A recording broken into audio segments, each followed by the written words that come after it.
चीज का पूछा हुआ क्वेश्चन है, तो हम अब इसको सॉल्व करना चालू करते हैं। ठीक, let A R be the rth term of an AP if for the sum M T M इतना, T25 इतना और ये इतना दिया है, तो मुझे इतने की वैल्यू पूछा है। ठीक, चलो, तो ये चीज हमें यहाँ पता है कि हमको दिया क्या है, एपी। तो मैं ये कहता हूँ कि चलो अगर कोई चीज एपी में है, किस में है, एपी में है, तो एपी के लिए हमने ये चीज बताया क्या है, सबसे पहले क्या कर दो, फर्स्ट टर्म मान लो। फर्स्ट टर्म हमने क्या मान लिया, ए कॉमन डिफरेंस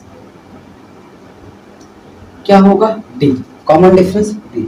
और मैंने ये चीज बताया, अगर कभी भी सीक्वेंस और सीरीज देता है एपी में, तो अगर कहीं से भी पूरे क्वेश्चन में कॉमन डिफरेंस निकल कर आ गया, तो समझो क्वेश्चन अपने आप में सॉल्व हो गया। जब तक अगर ये कॉमन डिफरेंस नहीं निकल पाएगा, तब तक ध्यान देना क्वेश्चन अपने आप में है। तो मेरा टारगेट ये रहेगा हमेशा से कि कैसे तैसे करके पहले कॉमन डिफरेंस निकालना। तो अब हम क्या करते हैं, चालू करते हैं सॉल्व करना। तो एक चीज देखो, हमने एक चीज ये जानते हैं, a plus n minus one into d होता है। ठीक, ये तो होता ही फॉर्मूला nth टर्म के लिए। तो यहाँ पर क्या है, टी एम टर्म, तो क्या मैं इसी तरीके से निकाल सकता हूँ। तो टी एम, फर्स्ट टर्म हमने क्या माना, ए, और एम टर्म निकालना है, तो M minus one into T, इसकी वैल्यू है कितना, 25। इसी तरीके से क्या कर सकते हैं, T25, तो कितना हो जाएगा, ए प्लस वैल्यू रख दो 25 माइनस 1 24 डी इक्वल टू 1/20। तो इसको मान लेते हैं फर्स्ट इक्वेशन। दूसरा वाला चीज देखो यार, यहाँ पर है मल्टीप्लाई, इधर पे देंगे तो क्या हो जाएगा, डिवाइड।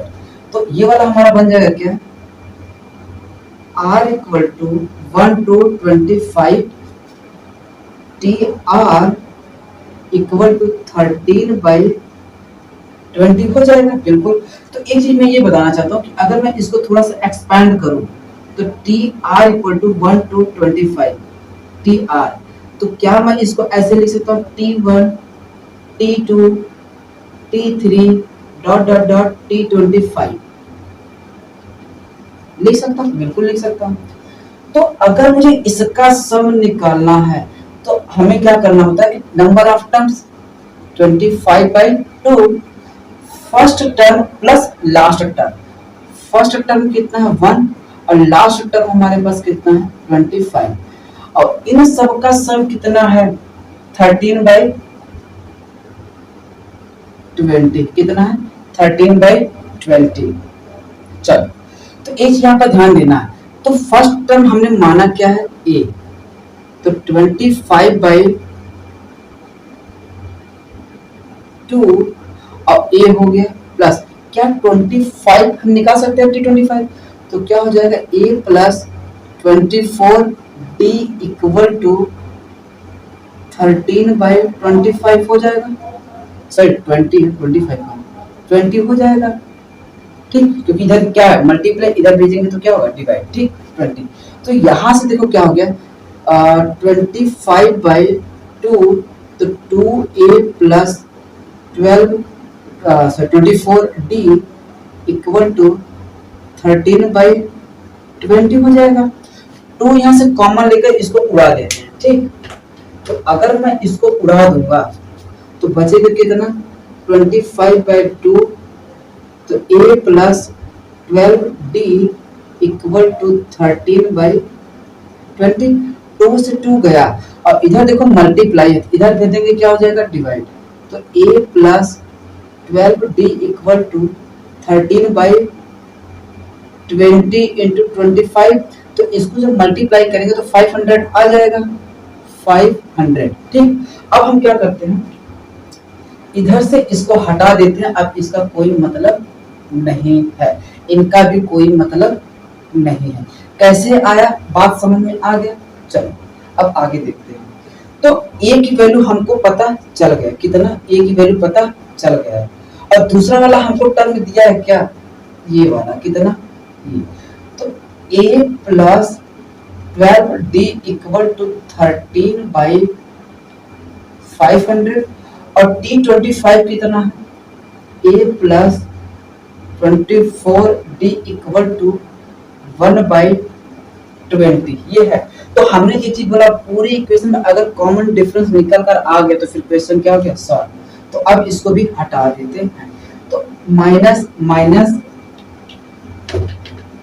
माइनस माइनस माइनस, तो यहां से ये वाली वैल्यू कट जाएगा तो कितना आ जाएगा, -12D। और इसको जब घटाएंगे तो कितना हो जाएगा, 13/500 माइनस 1/12।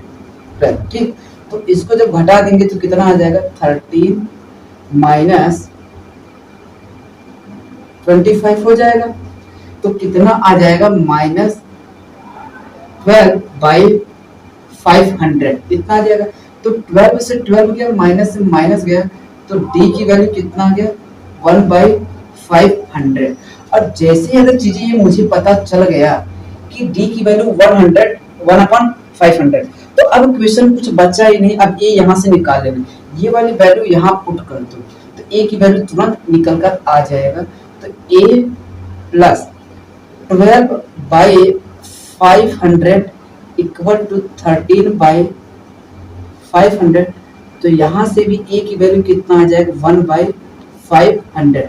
अब देखो जैसे दोनों चीजें निकल कर आ गया तो क्या हम इसकी वैल्यू नहीं निकाल सकते, बिल्कुल निकाल सकते, लेकिन उसके लिए रुक जाओ, थोड़ा सा एक काम और अभी बाकी है करना। वो क्या है, m की वैल्यू फाइंड करना। तो m की वैल्यू फाइंड करने के लिए हमको ये दिया है, तो इसके लिए क्या होगा, tm की वैल्यू कितना, 1/25 a plus m minus 1 into D, बिल्कुल होता है। तो 1/25 a की वैल्यू कितना है, 1/500 m माइनस 1 और d की वैल्यू 1/500, तो मल्टीप्लाई कराओगे तो यही आएगा। ठीक, तो 1/25/1 प्लस m माइनस 1/500, 1 से 1 गया, इसको इससे कटा देंगे तो m की वैल्यू कितना आ जाएगा, 20 आ जाएगा। ठीक, अब जब इतनी चीजें अगर हमको मिल गया तो अब क्या है बताना है, summation r equal to 20 to 40 terms और tr। तो tr फिर से क्या करना, वही अब इसको थोड़ा सा एक्सपेंड कर देते हैं। ठीक, तो एक्सपेंड करोगे तो क्या आ जाएगा, t20 प्लस t21 ऐसे ही जाएगा कहां तक, t40 तक जाएगा। तो क्या हम इसका सम नहीं निकाल सकते, बिल्कुल निकाल सकते हैं। तो टोटल टर्म्स हमारे होंगे कितना, 21/2 first term plus last term, ये होगा। चल, तो अब हम क्या कर देते हैं, इसकी वैल्यू निकाल देते हैं।